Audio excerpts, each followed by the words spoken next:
Anyway, may ikukwento ako sa inyo. Kasi, hindi ko alam kung basher ba to siya. Ang sabi niya, akala ko ba maganda ang trabaho nito? Bakit nagbablog na? Wala pa nga akong kinikita dito kahit 5 duling sa pagbablog ko. May nainggit na yata. Inggitira yata to or iwan ko ba dito? Okay na naman, kahit sa bahay lang ako. Kasi, kahit sa bahay lang ako, ito lang naman yung kinikita ko sa Orange app. Tapos ito lang din naman sa TikTok. So anong problema mo? At mo pinoproblema buhay ko?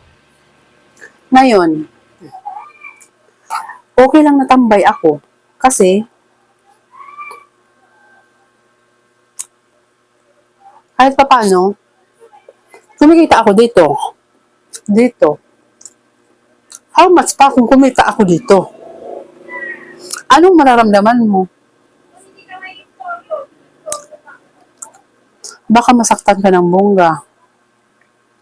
Kung ako sa'yo, halika dito.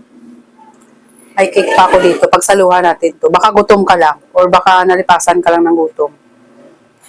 Kasi hindi kita kilala eh. Hindi ko alam kung dami account lang to or ewan. Pero the more daw na may mga taong nagda-down sa'yo, dapat pagugutan mo daw yun ng lakas para mamit mo yung mga gusto mo.